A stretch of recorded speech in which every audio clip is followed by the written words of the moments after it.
Allan Coleman don't get many draws. Do you feel that was a deserved draw, or do you feel like you deserved a win? I thought we deserved the win, I'll be honest. Thought they were a really good team. I think the first 15 minutes of both halves, they were the better team. And I think for the 25 minutes in each half after that, we were the better team. And it was just pleasing to see we had that bit more togetherness again, what we'd had for all last year, and that desire of not getting beat, desperation on our try line, and just energy when you're under pump, can't get out of yardage, but you still keep going. Mike Buck typified that today, I thought, with his carries. So all week we've focused on us, not Oldham, and that's not like us. We normally do our homework, but we just said homework needs to be done on us. We need to get it right, and I thought it was, it weren't perfect, it weren't what we want to be, but it was certainly in the right direction of how much desire we needed and desperation. I mean, the first set of the game where they had you pinned in the 10 metres, I think, when you're kicking from the 10 metres after the two previous games, you were probably thinking, is it going to be another afternoon like that? Well, our message was start fast, get good meters. No, you'll get that. You've got a lot of players here for Oldham who's played Super League, been full time for most of their careers, so they've got high energy. Everything's on the front foot defensively, and we knew that. So our focus was trying to get our back line to carry as much as they could. So our energy then, when we did kick, was defending from the front foot with our middles, but. We didn't do it in the first 5 minutes, and I think we struggled. But then when our back started coming in, we started getting a bit more joy, and we played a little bit wider. So yeah, pleased. A bit nervous first 10 minutes because I thought, wow, it's probably going back to where we were. But we just focused on having that desire and that energy. See you, Josh. And I thought we did. I really did. I thought we did. I mean, I don't think you had to play the ball in Oldham's half until the 18th minute off after Fozz's 40-20. But after then, you seem to build a lot of pressure, but as much as you had the pressure, you still couldn't get the points. No, and we've not scored a lot of points if you look in the league, and it's worrying when you concede, because that's when not scoring points will catch you up. But we spoke in the first couple of games and we said, well, we're not conceding much, so we don't have to score a lot. But then we've flipped the coin, so because our defence has been off for the last few weeks, you identify not scoring points. So our good ball, we've had high completion, but really not really questioning anything, or just being quite lackadaisical and easy to read. And I thought we was again today. So at half time we spoke about coming back on the grain, changing direction. If you notice with Rodri Lloyd off Joey, we did that a couple of times. He went straight through, and we was trying to do it, and Gilly was doing it with Langers, and he was getting some joy. So good thing for us is we can flip it and we can alternate it. And I thought when we did change the direction, we got some really good joy on them. Because I suppose in the context of that, when they scored the try at the start of the second half, and all of a sudden you're 10-0 down, and you think, well, we couldn't get back from 4-0 down in the first half. A bit of a confidence thing as well, not scoring the points as well, isn't it? It sort of puts doubt in your mind that you can get the points. Well, we spoke at half time, and our focus this week has been about us. So we've not, like I said, done anything on them. It was all about what we good at. So we showed clips from Toulouse, Sheffield, Doncaster, how we defended, how our desperation against Sheffield was, because I think they had a lot of possession against us, and at Toulouse, and then how we exploited them and got the points on the board. So we focused all our energy on that. And then at half time, it was 4-0 down.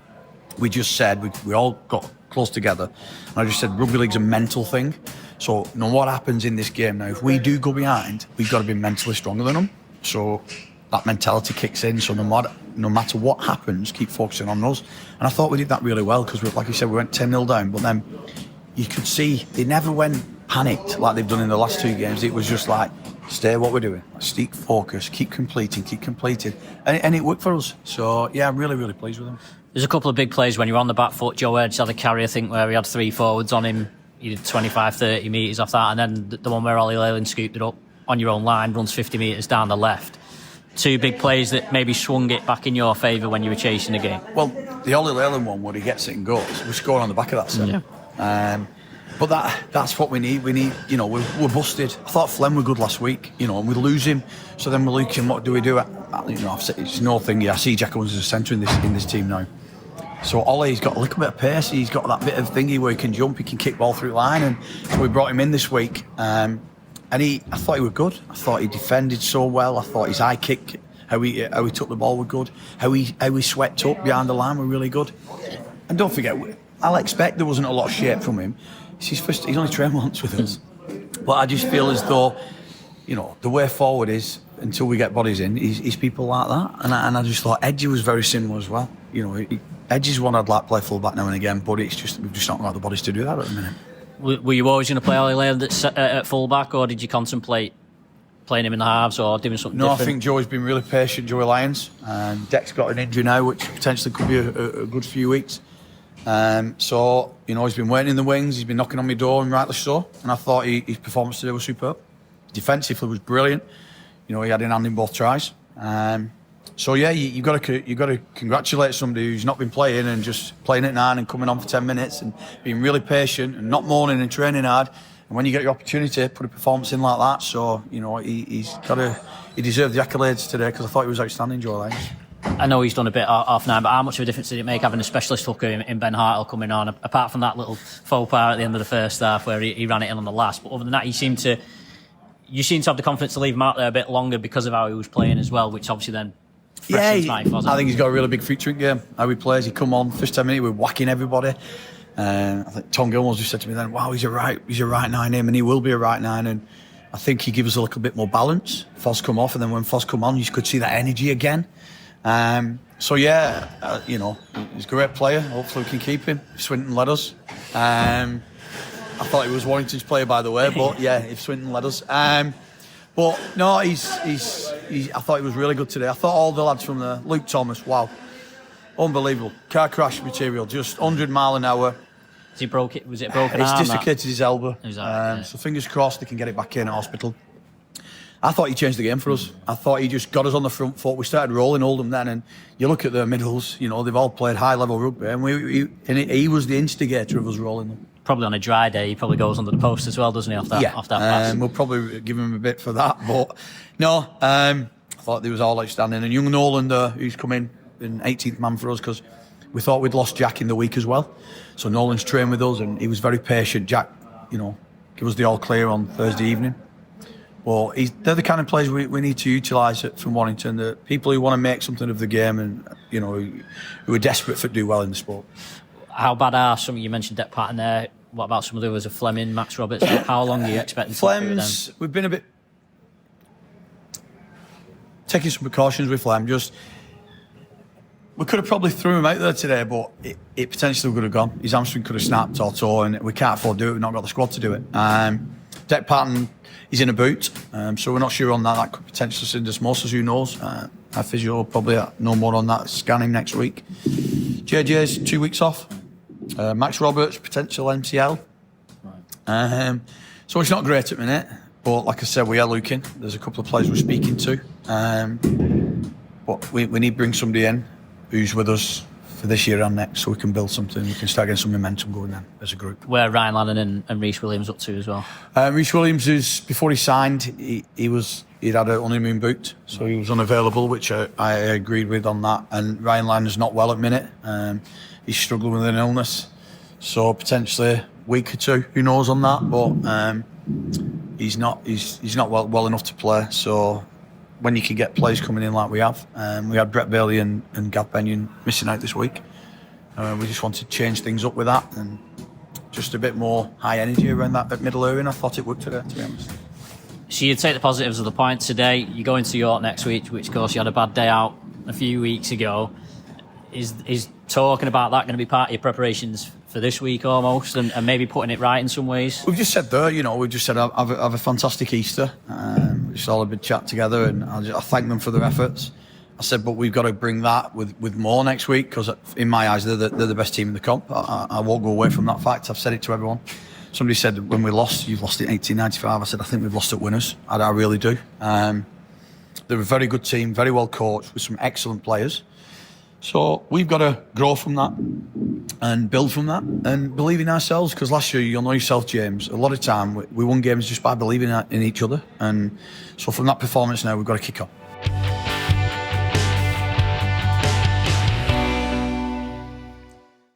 Welcome to Widnes Rugby Chat, episode 11 of 2025. That was Allan Coleman speaking after Widnes's Good Friday draw against Oldham.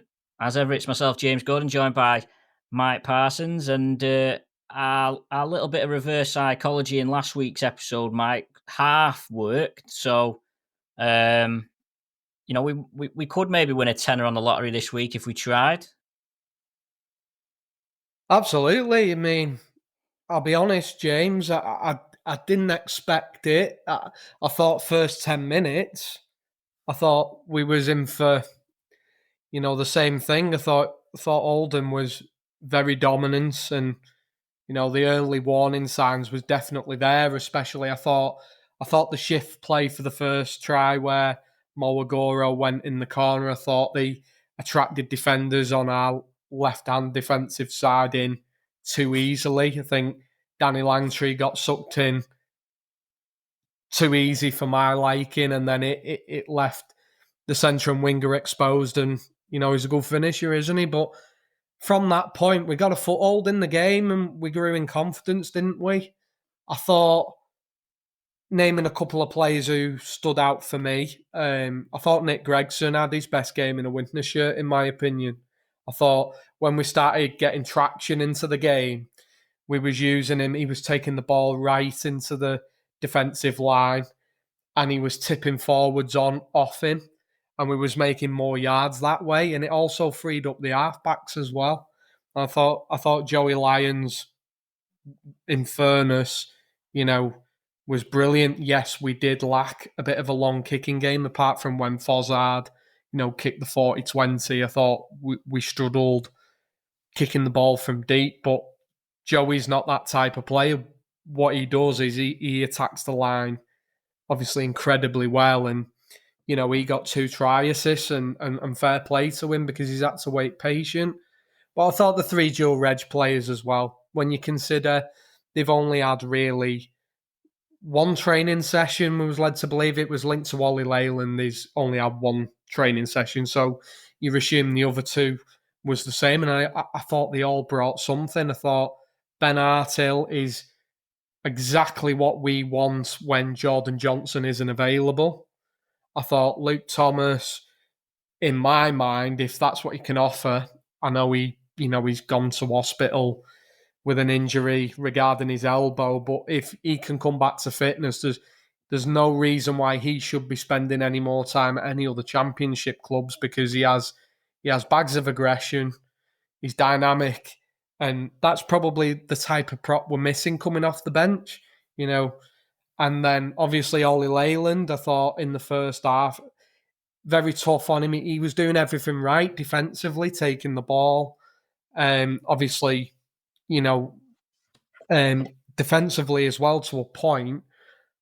First half, it was very similar to what we've seen with Kai Taylor-Ray at Doncaster, where, because as a fullback, in the modern day, the timing of your runs chiming into the line is everything. And trying to do that off 1 or 2 training sessions, it's difficult. And we was clunky in that area in the first half, but he grew into the game. And for me now, someone like that, or Kai Taylor-Ray, of course he's injured, but now moving on to Oli Leyland, he's only going to improve, isn't he, if he stays with us, he trains with us a bit more, plays with us a bit more, and you'll get a bit more, you'll be a bit more, what's the word? You'll be a bit more convincing near the line, and, taking your chances a bit more. There's a lot of people getting on Tom Gilmore's back when he was trying to chime in the line, and it was just because the combination just wasn't quite there. But like I say, he grew into the game, and I think come the end of it, there's a heck of a player there, and Warrington don't seem to want him. So I suppose that's the advantage of a dual registration partnership, is players like that. Yeah, I mean, I'm glad you sort of mentioned the Gilmore. I've seen some stuff that I've seen some criticism of him, and I just don't get. I don't see Gilmore being the problem whatsoever. I think he is what he is. He can lead the team around. He moves the ball on. His goal kicking's up there with one of the best. I think it always feels like it's the halfbacks that get a little bit of grief. I actually think Lions. I think I said last week, one of the problems Widnes have had is that the back rowers haven't had the strike power. Well, obviously, Joe Lyons found Rodri Lloyd twice last week, But I actually think the second one was because they went a bit wider. So Rodri Lod was almost in the centres when he got that pass. And that helped. I think there was that spell in the first half where Widnes had a lot of pressure on the line and you were thinking, geez, how many sets of six are they going to need on the line to score? And it felt a bit similar to the Barrow game in that respect. But I think there's just a little bit of disjoint. It's a bit disjointed, isn't it? And partly because, you're having to change players around. Joe Edge has only played a handful of games. You're having a different fullback pretty much every game at the moment. I think we've had 5 fullbacks this year. Yeah, yeah, and I think that's a problem. It sounds like Allan Coleman's thinks Jack Owens is going to be playing centre pretty much most of the time now. I think I've said before.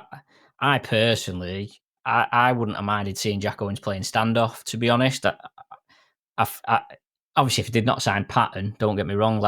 And it was interesting to hear what Allan Coleman said about Joe Lyons, like knocking on his door. Fair play to him, and when you come in the team and you have an impact, then it's your shirt to lose. But I think if Widnes hadn't signed Dec Patton, I would have had no problem if Owens was the standoff, because I just think, and I know Owens gets criticism sometimes, but he's a good rugby player. He's just a very good rugby player, and there's not many better rugby players that Widnes have or even around. And I think, he's not got the pace of a Kai Taylor, but what he has got is he's got the brain and the playmaking ability. Going into some of the things you talked about, I thought Luke Thomas was very good.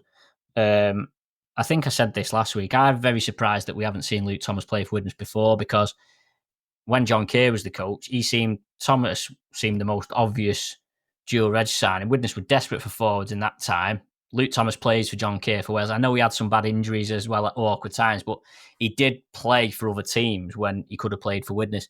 He was very good. I don't know how bad his injury is, but I seen him at Lee on Saturday. All the Warrington squad players were there, and he had it in a sling, and it was all casted. Right. So, like when he came off, I thought my first thought was it was a dislocated elbow, but then partly the way the hell I wondered whether he broke maybe his forearm. Now, I haven't heard anything. I mean, this is how daft it is. I spoke to people at Warrington at the game who didn't know that he'd got injured. That's I mean, crazy. well, they would have known that he'd got injured because it was obvious when he walked up the stairs, but nobody knew what actually was. I thought Harthill was solid. He's got a good pass off the floor. It's a funny situation with the Swinton thing, but again, that's again probably a prime example of how silly the whole system is because Widnes played Warrington in a friendly. Coleman actually mentioned Harthill after the game as someone who he quite liked. Now, I didn't necessarily, after that game, I thought Doolan, I didn't see Harthill in that game and think, oh, actually, you'd have him on. But Allan Coleman effectively identified him, and then Warrington loaned him out to Swinton for the season, and you're just like, well, what's the point in being dual regged if players that you've sort of got your eye on are just getting farmed out anyway? But yeah, I thought he was good.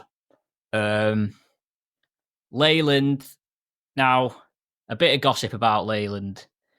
Is it Sam Burgess wasn't too impressed, or reading between the lines, he wasn't too impressed with Allan Coleman and the way he used Oli Leyland, basically because Widnes played him at fullback. So I don't know if people listening might have seen, I was in the press conference with Sam Burgess after the Lee game. He was a bit tetchy. It wasn't me. I wasn't involved. There was a little bit of a standoff with a few of the journalists in the room where Warrington had got beat by Lee. They were very much second best, even though it was 18-14. Lee put the cue on the rack when it was 18-2. And, it sounded a lot closer than it actually was. But after the game, people were asking Sam Burgess about, he played Danny Walker at standoff. People were asking him, well, what's your plan? Is Danny Walker going to play there? And he got very sort of tetchy and very, I thought a bit and it's coaches' prerogative to be how they want, but I think sometimes they weren't questions that were particularly offensive. And he got, but anyway, he followed that up in his press conference, his midweek press conference this week, by someone specifically asked him, "Well, are you going to play Oliver Leyland? Or Oli Leyland played at Widnes. How do you think he got on? Is he got a chance?" And he basically sort of said, "Well, it's hard to know because they didn't play him where we wanted him to play." Now, my immediate response to that is, at the end of the day, Warrington, they can't dictate where Widnes play players. And this is where the whole dual reg and the current state of the game. If a coach, it's borderline arrogance, in my opinion, or it's borderline, if for Warrington to say, right, Widnes have got to play player X where we say, it's got nothing to do with them. Yeah, it's their player that they're loaning. Well, but as far as anything else, I just think you just really, I think you're just blurring the boundary of what everything's about if you're going to start calling that out. So it'd be interesting to see if Widnes, well, A, whether they do get Leyland back this week, and B, whether he plays at halfback. Well, for me, James, first and foremost, I think, he's not in Warrington's squad that I've seen, so you'd assume he'd be with us. But secondly, I think that's just a big timer who's under a bit of pressure at Warrington. And I think the bottom line is if you care about the lad that much and you want him to play halfback, it's a little bit of an insult to Oli Leyland, the fact that you've gone with Danny Walker at standoff, who in his professional career, as far as I've seen, has never played that position before. You get an injury at hooker and you end up with Ben Curry there, and then you're lining up again tonight and there's no Oli Leyland again. So as far as I'm concerned, a little bit, Sam Burgess needs to focus on what he's doing at Warrington. As for Widnes and the dual registration partnership, this again is maybe that's something leaked a little bit of pressure between the two clubs and where things go wrong a little bit, or in fact in any dual reg partnership where if a player is being offered to you, like you've just said and touched upon briefly, that player needs to be used for the club he's on loan at, the best they need him to be, whether that's at fullback or out of position or whatever, or not. It's as simple as that. And I like to say it's just alarm bells again for me, because that it's not a good sound, that, to me, at all. The thing with Leyland, right, is I've said I don't know why Warrington signed him. All due respect to him, he's not a top half Super League halfback, right? But what you've got to bear in mind is that Warrington signed him before they had Mark Sneyd. So at the start of this season, Warrington went into the season and their halfbacks were Williams, Leon Hayes, who's basically out for the season, and Leyland, right? Now, clearly they've identified they need another halfback, so they've signed Sneyd. Now Williams has gone down injured, and they're still not playing him. Yeah. And you're like, well, why sign? What is the purpose of having signed him to do that? And I just think, obviously, you've got to have a closer look at players sometimes, and maybe they've just decided he isn't good enough. But then when you look at how Warrington had to move players around on the weekend, surely they'd be, whatever deficiencies that they think Leyland's got, it surely would have been better for them to have him in the team than what they ended up doing. I think I looked at Walker's stats one time in his career. There's only one time in his whole career before Saturday that he'd been named anywhere other than hooker or obviously on the bench. I actually think it could work with Walker at halfback, but they have to get him running, and they didn't do that. They did it once, and he got tackled just short of the line and lost the ball. I actually think Warrington could do well with him playing at half-back in the current situation. But then having said that, Powell can't do the full 80 really at hooker, and clearly then you'll miss Danny Walker at hooker. But not going too much off on a tangent, from Leyland's point of view, I do feel a bit sorry for him. Like I say, I'm by no means his biggest fan, but when you've got a lad who you've brought up from London, you've got him on a deal. Every other halfback they've got's basically being injured, and he's still not playing him. You're just like, well, that's it. And bottom line for me, mate, as simple as this. I don't care if it's Sam Burgess, Sonny Bill Williams, or Chris Thorman at Newcastle Thunder. When he's putting a team selection out like he did at the weekend and again tonight, and you're not playing Oli Leyland, there's no future for him, in my opinion. No future for him at Warrington whatsoever. And, if you're Oli Leyland, you probably just want to go out, play rugby. You're a young lad, and relatively young, and you want to play and enjoy the game, and obviously earn a bit of money as well. And he probably knows the writing's on the wall as well. So to have cheap shots in a press conference at Allan Coleman, I'm sorry, that doesn't wash. If you're choosing that team selection when you've got an halfback on loan, wherever he's playing for Widnes, I am sorry, but you need to look at yourself. And if it's going wrong for you, as a coach, you need to look at yourself, not where your dual registration partner's coach is playing in. It's as simple as that for me. Yeah, he's on a 2-year deal, Leyland, as well. I think the other thing is they've got. I mentioned Leon Hayes before. He's the next cab off the rank, really, and he's currently injured. You'd expect Sneed will probably only go another season. But yeah, that's a peculiar situation. It'd be interesting to see what happens at York this week. Based on Allan Coleman's comments, Matt Fleming could have played last week, so you'd expect maybe he might be an option at fullback. Thinking ahead to that York game, then, it's only a few weeks since Widnes were last at York, and they're going to have to be considerably better than they were. The draw against Oldham probably softens it a little bit, but ultimately, if Widnes do lose against York, they're going to be in the bottom half of the table. Is it more a case of not saving face, because that's not quite. I think that's a bit patronising to say save face, but they've got to compete much better than they did 2 or 3 weeks ago. Simple as that. Of course we have. I think, look, there's no doubt, look, in my opinion, look, the table doesn't lie, and ultimately, York are where they are, and they got beat last week again, which, in terms of what I think about York, it kind of go against what I'm saying, but I'll stick with it. And I think at the end of the season, they will be a semi-final team at least. I think the slow starters, I didn't see the result coming, at Featherstone, especially with them racing into a 16-0 lead.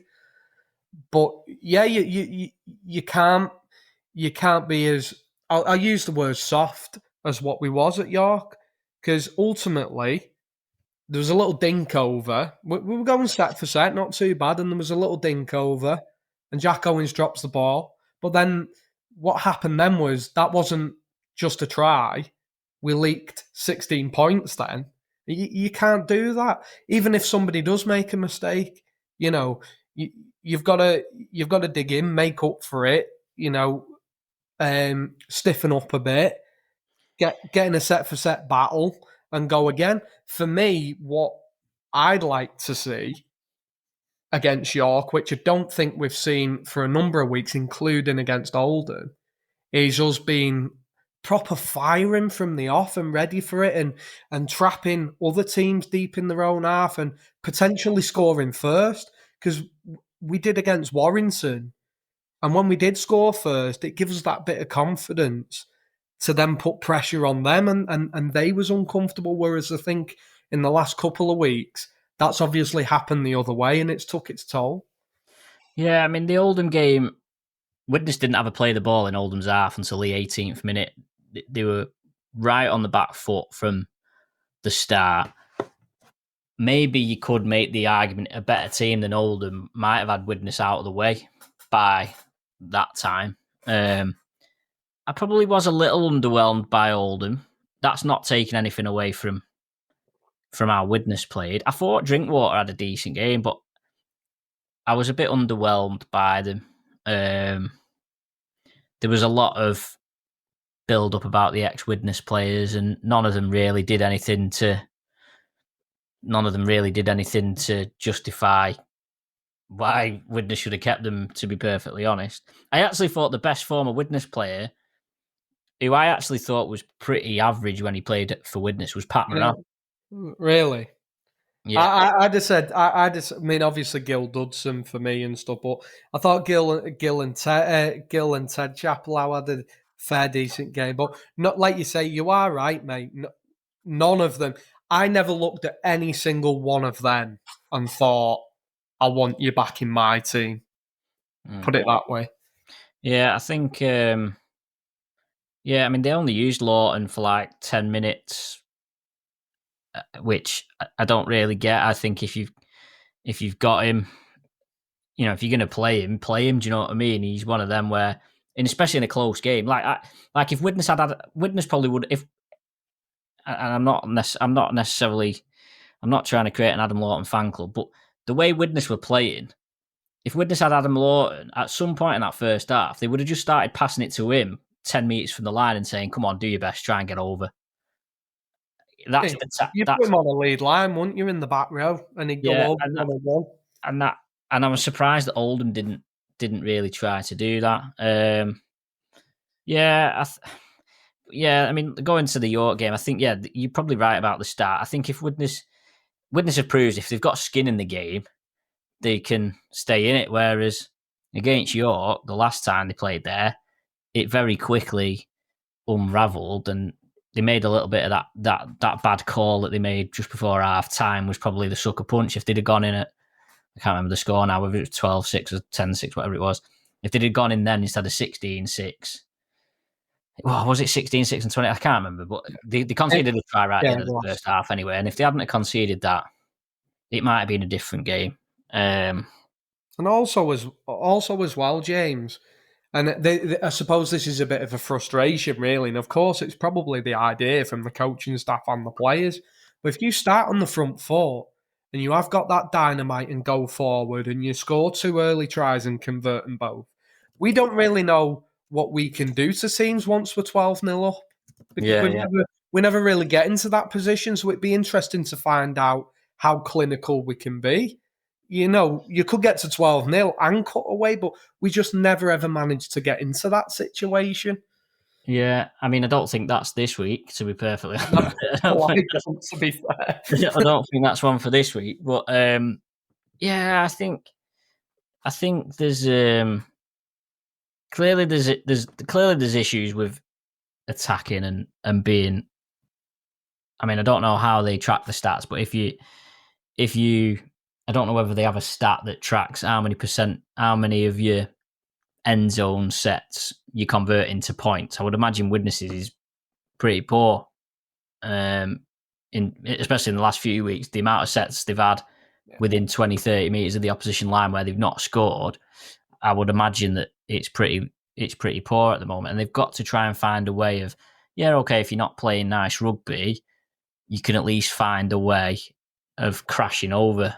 I in part think that's maybe down to the lack of consistency in the centres and the fullback coming round, maybe. But I actually liked, there was a play that Owens did playing centre where he got quite close to the line, because most of the play they sent in the first half came over to the left side, which is obviously the near side from where I was.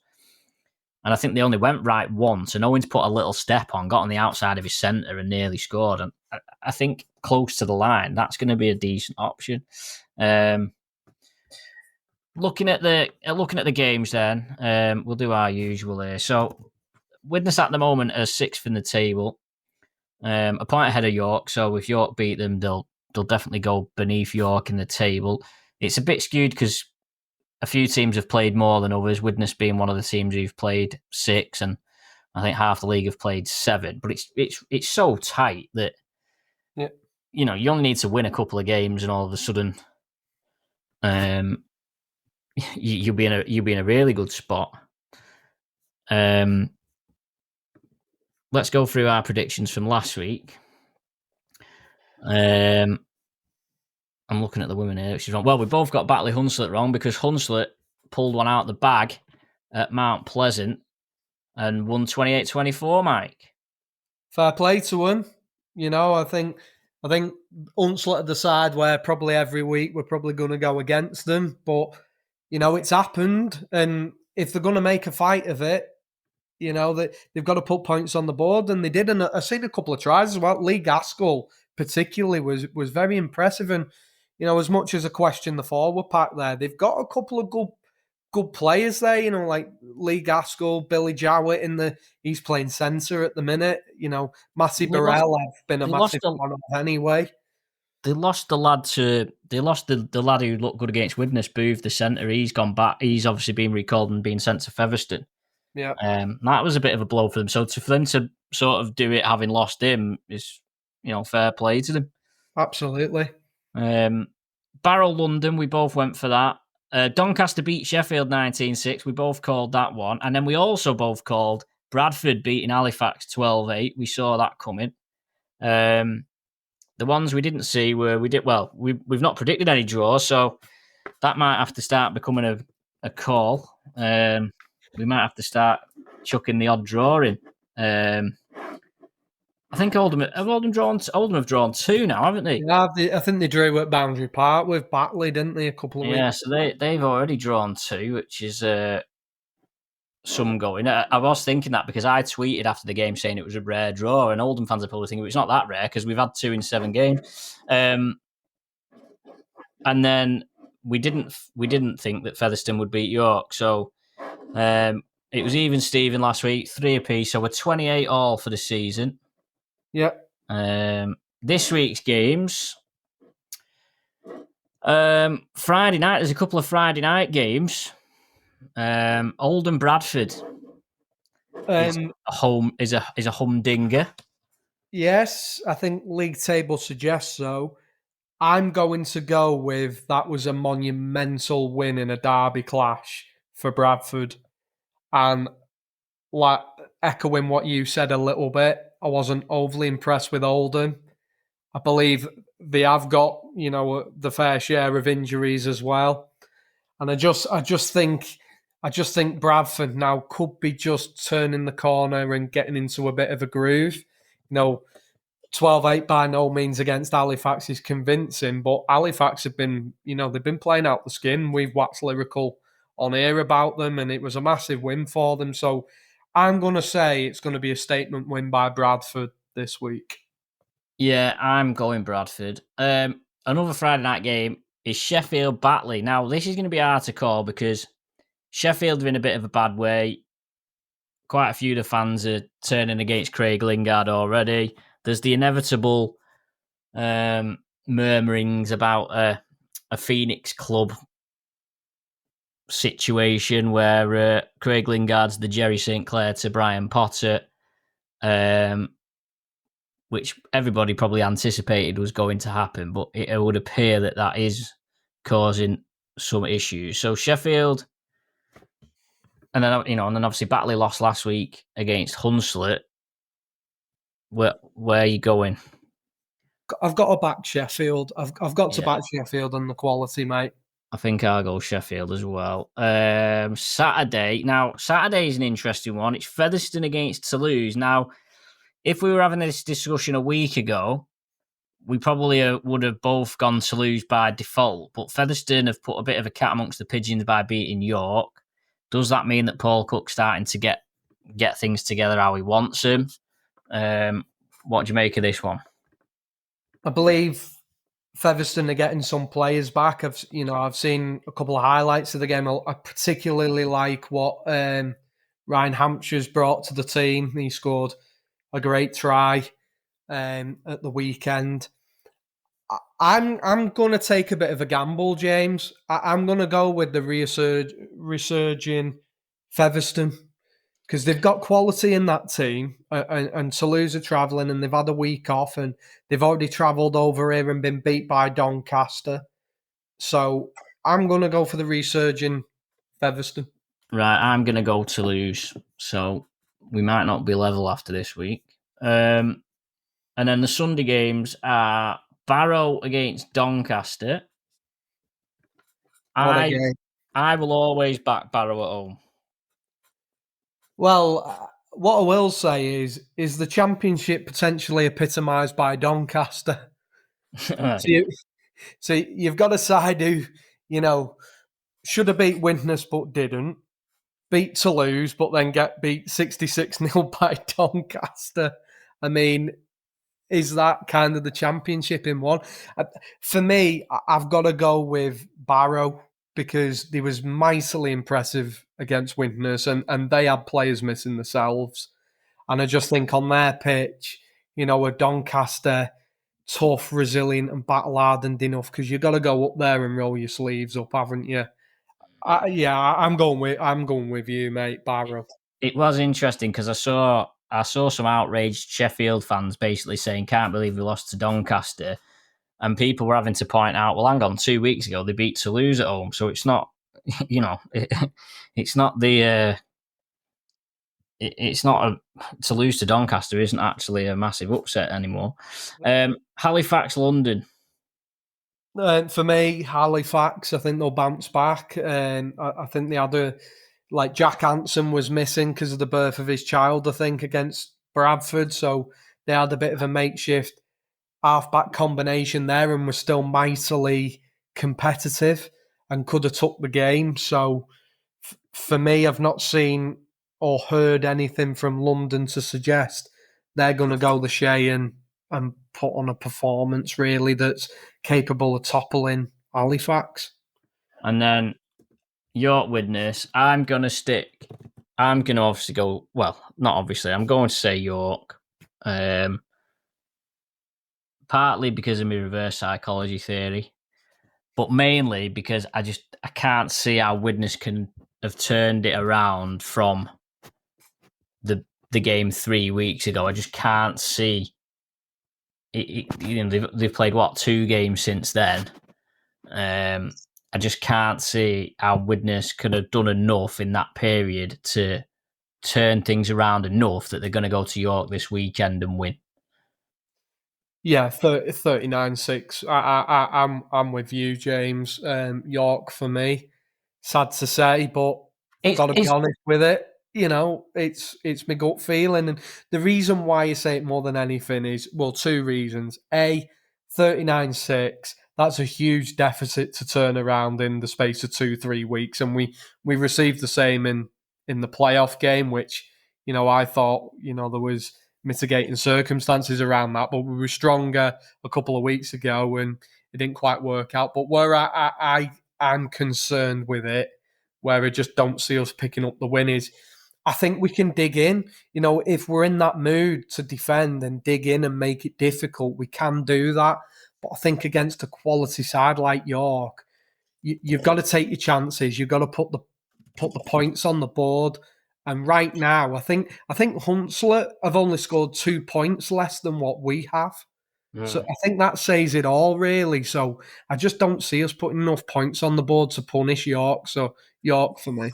Well, I mean, if you think about it, over the last 3 games, Widnes have only scored 5 tries.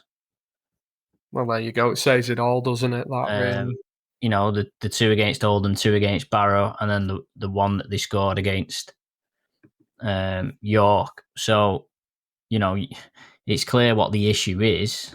I think the frustration over that contributed to the heavy defeats against York and Barrow. I think it was good to see how Widnes rolled it up and got over the fact that, they were struggling to score, but they were still able to keep Oldham out. I actually think although the scorelines against York and Barrow were bad, I think they did run away, didn't they, in the last 5 or 10 minutes in both them games. They were probably both, the Barrow one was probably a 24-12 sort of game that got away from Widnes in the end. And the York game, again, you could have made the argument for the, maybe that was a 28-6 sort of game. I mean, it sounds stupid to say, but I think that it wasn't a case of necessarily them being that heavily one-sided, but Widnes sort of threw the towel in towards the end. It'd be interesting to see how it goes. And it's a long old season. Someone said to me in the fixtures, Widnes have got a run of, I think, 3 straight home games coming up. Well, that's something we're not used to, isn't it? Yeah, so it's not next month because it's June, basically. In June, there's 3 Widnes are at home, 3 consecutive games. We actually have a spell in the fixture list. I'm just looking through now where 5 out of 6 games are at home. So and that is crucial, James. Sorry to say, that's crucial. That's where you've got to put your gauntlet down and put your marker down and be dominant in them games. Because I know we had the 10-8 against Sheffield and a win's a win, but for large periods of that game, we was trapped in our own half. And let's say the Barrow game to follow on from the Warrington game was far from ideal, was it? So you've got to be dominant in front of your own fans and put your marker down. Yeah. I'm going to have to bow to your superior judgment over the next few weeks, Mike, because this game against York will be my last Widnes game until the London Broncos game, which is at the end of May. I'm on Magic Weekend duty on the 4th of May, which is when Widnes are at Hunslet. I'm on Challenge Cup semi-final duty on the 11th of May when Widnes are at home to Featherstone, and then I'm on my holidays when Widnes are away at Bradford. So I'm going to miss 3 games running. So I'm going to have to see if anyone knows where I can get the live doctor's feed of them matches. Drop me a message so I can keep up to speed. Before we go, bit of news. Well, a bit of housekeeping coming out of the club this week. The club shop is changing its opening hours from. They're being changed to 9:30 to 3 p.m. Wednesday to Saturday. Of course, the club shop is now at the ground. So if you want to buy bits and bobs, that's when it's open, 9:30 to 3, Wednesday to Saturday. And then the Vikings wheelchair team are taking on the Colostomy UK team in a friendly, which is a nice sort of awareness raising day. There's a guy behind Colostomy UK who was a big rugby league guy in London. He did some stuff with the community game in London, and they've got a team. They have a PDRL team. They've got a wheelchair team playing around. So they're going to do that at Ormiston Chadwick Academy on May the 11th. But I think I got this right before. I'm just double checking now. The wheelchair team are also playing in York this week. Yeah, I did see that. Sunday. It didn't. It was like a double header. Yeah, it's tagged as a double header. I presume they're not playing on the grass, mate. But yeah, so if you're in York for a weekend, that's kicking off at 12. If you want to have a check out the wheelchair team. And then a final one is Widnes Vips are holding a quiz night that is being hosted by Allan Coleman. Oh, it certainly adds a bit of difference to the last one. I think you become a bit of a celebrity, didn't you, on Lucas on Yango's table? It was fair to say. Yeah, so there's a quiz night. It's on May the 7th, 7 p.m. at the stadium. It's £5 a ticket. You can get a ticket by emailing admin@widnesvips.co.uk, or you can buy them from the stadium shop. That night you mentioned there, Mike, I've got an interesting story about that night. It's probably not that actually interesting to anybody else. You're going to say it anyway. I'm not going to go into it now, but it involved Danny Walker. Yeah, because he was up on the stage and he was good. He was a good it was good to have him involved. But yeah, then Widnes Vips nights, it'd be good to get more bodies to them. It's a good opportunity, especially with Allan taking out his time to do it as well. I'm surprised I haven't had the call to captain one of the teams, Mike. Oh, absolutely. How was your performance last time anyway? Maybe that's why you've been missing. To be honest, I do remember Danny Walker calling me out on one of the questions because he asked the question and I was sat there with a bit of a puzzled look on my face and he sort of said, "Come on, you should know this." I think I did get it right in the end. It was a good laugh though, wasn't it? Honestly, yeah. Maybe I just can't cope with the pressure. Maybe that's the reality of the situation. But yeah, no, it was good. It was good, and I think with all the stuff that's going on in rugby league at the moment, I think whatever people say about what clubs should be in Super League and what clubs should be this and what clubs should be that, I think the bottom line is that the strongest part of rugby league is the communities that it's in, and if clubs start to lose that, then they've not got much left, if that makes sense. So, nights like this, if you get into a stage where there's barely anybody at them, you've got a massive problem. So hopefully people will turn out for it. And I don't. What day is the fit? Is that a Tuesday night? What is it? Is it a Wednesday night? Tuesday night? Let me just double check. Wednesday night. It is. It's a Wednesday night. Free and easy night.